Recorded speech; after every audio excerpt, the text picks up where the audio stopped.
క్రీస్తునందు ప్రియులరా, మీకు శుభములు వందనములు తెలియజేస్తున్నాను. దావీదు కుమారుడును ఇజ్రాయెల్ రాజు అయిన సొలొమోను సామెతలు 7వ అధ్యాయం 5-6 అధ్యాయాల్లో రాసినటువంటి మాటల్ని కొనసాగిస్తూ ఇది ఎంత ప్రాముఖ్యమో మనం జాగ్రత్తగా ఆలోచించాలి. జార స్త్రీ వలన కలిగేటువంటి గొప్ప నష్టమును వివరిస్తూ పదే పదే ఇదే విషయాన్ని ప్రస్తావిస్తున్నాడు. ఇదివరకే దాని బారిన పడినటువంటి ప్రజలు అనేకులని, దాని పర్యవసనాన్ని చివరి వచనాల్లో వివరిస్తూ వచ్చాడు. జారస్త్రీ మార్గముల తట్టు నీ మనసు తొలగనీయకము, దారి తప్పి అది నడుచు త్రోవలోనికి పోకము. అది గాయపరిచి పడద్రోసిన వారు అనేకులు, అది చంపిన వారు లెక్కలేనంత మంది. దాని ఇల్లు పాతాళముకు పోవు మార్గము, ఆ మార్గము మరణశాలలకు దిగిపోవును.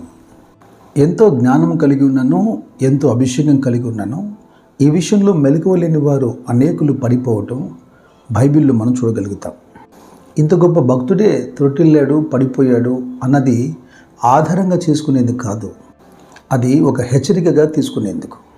నెహెమ్యా పుస్తకంలో చివరి అధ్యాయంలో 26వ వచనంలో, ఇటు కార్యములు జరిగించి ఇజ్రాయేలు రాజు అయిన సొలొమోను పాపం చేయలేదా? అనేక జనములలో అతని వంటి రాజు లేకపోయినను అతడు తన దేవుని చేత ప్రేరేపింపబడిన వాడై ఇజ్రాయెల్ అందరి మీద రాజుగా నియమింపబడినను అన్య స్త్రీలు అతని చేత సహా పాపము చేయించలేదా? కాగా ఇంత గొప్ప కీడు చేయనట్లు, మన దేవునికి విరోధముగా పాపము చేయనట్లు అన్య స్త్రీలను వివాహం చేసుకున్న మీ వంటి వారి మాటలు మేము ఆలకింపవచ్చునా? ఇదిగో చూసారా, తరాలు మారిన ఇలాంటి చెడ్డ ఉదాహరణగా మిగిలిపోయే ఒక అనుభవం. ఇక న్యాయాధిపతుల గ్రంథంలో మనము సంసోన్ను చూస్తాం. సంసోన్ అనగా ప్రకాశము అని అర్థం. తల్లి గర్భముల నుండి దేవుడు అతన్ని ప్రత్యేకించి నాజీరు చేశాడు. ఓ ప్రత్యేకమైన పని కోసం అతడు ఏర్పరచబడ్డాడు. అతని తల్లిదండ్రులు అనేక సంవత్సరాలు అతన్ని జాగ్రత్తగా దేవుడు చెప్పిన క్రమములు పెంచగలిగారు. ఇదిగో అతడు తిమ్నాత్కి వెళ్ళినా లేదా గాజాకి వెళ్ళినా అతడు చేసిన పని ఏంటి? దేవుని భయము లేని లేదా సున్నతి లేని అన్ని జనాంగంతో పొత్తు చేయటం, అటు స్త్రీల యొద్దకు తను చేరటం, తన గురిని మాత్రమే కాక తన బలాన్ని, అభిషేకాన్ని పోగొట్టుకోవటం. అందుకే లేఖనం అంటుంది, అది గాయపరిచి పడద్రోసిన వారు అనేకులు, అది చంపిన వారు లెక్కలేనంత మంది అని. ఇక దాని పంచని చేరిన వారు నరకమునకు వెళ్ళినట్లే.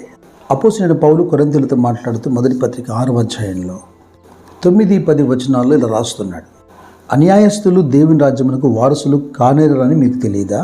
మోసపోకుడి, జారులైనను, విగ్రహారాధికులైనను, వ్యభిచారులైనను, ఆడంగితనము గలవారైనను, పురుష సంయోగులైనను, దొంగలైనను, లోబులైనను, త్రాగుబోతులైనను, దూషకులైనను, దోచుకొని వారైన దేవుని రాజ్యమునకు వారసులు కానేరారు. ఇదే మాట ప్రకటన గ్రంథం 22:15 కూడా సెలవిస్తుంది. అయితే ఈ సామెతలు 7వ అధ్యాయంలో కేవలం జారస్త్రీ ద్వారా జరిగేటువంటి నష్టాన్ని మాత్రం వివరించట్లేదు. ఎలాగ ఒకడు ఆ ఉచ్చులో, ఆ యొక్క వలలో పడకుండా తను తప్పించుకోగలుగుతాడో ప్రారంభ వచనాలని రాస్తూ వచ్చాడు. మొదటి వచనం అంటుంది, నా కుమారుడా, నా మాటలను మనసున ఉంచుకొనము, నా ఆజ్ఞలను నీ యొద్ద దాచిపెట్టుకొనము. నా ఆజ్ఞలను నీవు మనసున ఉంచుకునేడలా, నీ కనుపాప వలె నా ఉపదేశమును కాపాడేడలా నీవు బ్రతుకుదువు. యెషయా గ్రంథంలో కూడా దేవుడు తన ప్రజలతో మాట్లాడుతూ, నేను మీతో ఒక నిత్య నిబంధన చేస్తాను, దావీదుకు చూపిన శాశ్వత కృప మీకు చూపిస్తాను అంటూ, చెవియొగ్గి నా యొద్దకు రండి, మీరు నా మాట వింటే బ్రతుకుతారు అనట్లేదా? అందుకే దేవుడు ఇస్తున్నటువంటి ఉపదేశాన్ని, నీ కనుపాప వలె నా ఉపదేశమును కాపాడినలా నీ వ్రేళ్లకు వాటిని కట్టుకొనుము, నీ హృదయమును పలక మీద వాటిని వ్రాసుకొనుము. అనాది కాలం నుండి తన ప్రజలకు దేవుడు బోధిస్తున్నటువంటి విధం ఇదే. ద్వితీయోపదేశ కాండంలో మీరు చూడగలిగితే 6వ అధ్యాయంలో 8వ వచనంలో అంటాడు, దేవుడు ఇస్తున్నటువంటి ఆ మాటలు అవి నీ కంటికి బాసికంలాగా ఉండాలని, నీ ఇంటి ద్వారబంధముల మీద, నీ గౌనముల మీద వాటిని వ్రాయాలని. ఏలయనగా అవి త్రోవలో వెళ్తున్నప్పుడు, నడుస్తున్నప్పుడు, పడుకున్నప్పుడు ప్రతి చోట నీతో మాట్లాడుతుండాలి, నిన్ను హెచ్చరిక చేస్తుండాలి, నిన్ను బలపరుస్తుండాలి. మన చుట్టూ లేఖనములు ఉండటం లేదా లేఖనముల మధ్యలో మనం ఉండటం, ఇది ఎంత గొప్ప భద్రతగా ఉన్నది. ఇది కేవలం నడికట్టు మాత్రమే కాదు, లేకపోతే కంటికి బాసికం మాత్రమే కాదు, కానీ ఇది అలంకారంగా కూడా ఉండాలి.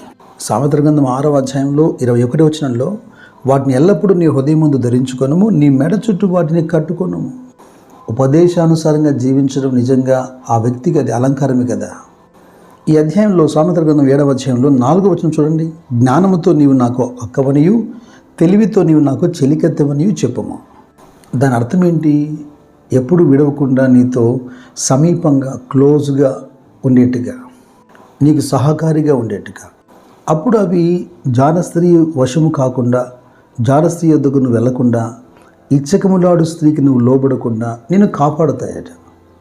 ఈ సమయంలో యోబు పలికిన ఒక ప్రత్యేకమైన మాట నేను జ్ఞాపకం చేయడానికి ఇష్టపడుతున్నాను. యోబు గ్రంథం 17వ అధ్యాయంలో శ్రమల మధ్యలో తాను కొనసాగుతున్నటువంటి యోబు, ఆశ ఏదైనా నాకుండిన ఎడల పాతాళము నాకు ఇల్లు అను ఆశయే, చీకటిలో నా పక్క పరుచుకొనుచున్నాను. నీవు నా తండ్రివని గోతితోనూ, నీవు నాకు తల్లివని చెల్లెలివని పొరుగుతోనూ నేను మనవి చేయుచున్నాను. నా నిరీక్షణకు ఆధారం ఏది? నా నిరీక్షణ ఎవరిని కనబడును?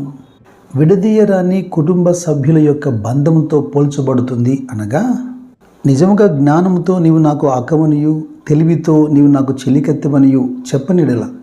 అలాంటి అనుభవం లేకపోతే ఇక మిగిలేది యోబు పలుకుతున్న అటువంటి అనుభవమే అనిపిస్తుంది నాకు. ఏలైనగా సామెతల గ్రంథం 7వ అధ్యాయం హెచ్చరిక చేస్తుంది. పశువు వదకుపోవునట్లుగా, తనకు ప్రాణహాని ఉందని ఎరుగకయే ఉరి యొద్దకు పక్షి త్వరపడినట్లుగా ఇచ్చకపు మాటలు నిన్ను ఈడ్చుకొని వెళ్తాయని, వాని గుండెను అంబులు చీల్చివేస్తాయని ప్రభు హెచ్చరిక చేస్తుండగా ఆయన మాటలు విని ఆ మాటలను హృదయంలో ఉంచుకుందాము గాక. పాట ముగింపుగా యేసుక్రీస్తు ప్రభు చెప్పిన ఒక మాట నేను జ్ఞాపకం చేస్తాను. మత్తయి సువార్త 12వ అధ్యాయం చివరి వచనంలో, పరలోకమందున్న నా తండ్రి చిత్తము చేయువాడే నా సహోదరుడు, నా సహోదరియు, నా తల్లియు అంటున్నాడు. సామెతల గ్రంథం 7వ అధ్యాయంలో చెప్పబడుతున్న జ్ఞానముతో నీవు నాకు అక్కవని, తెలివితో నా చెలికెత్తవని ఇప్పుడు మనం చెప్పినడల్లా, అనగా ఆ అనుభవం కూడా మనం నడిస్తే ప్రభు చెబుతున్నటువంటి ఈ అనుభవంలో మనం ఉండగలుగుతాం. ప్రభు యొక్క కుటుంబంలో మనం చేరగలుగుతాం. సమాధానకర్తకు దేవుడు మీకు తోడైనను గాక. God bless you. God bless you.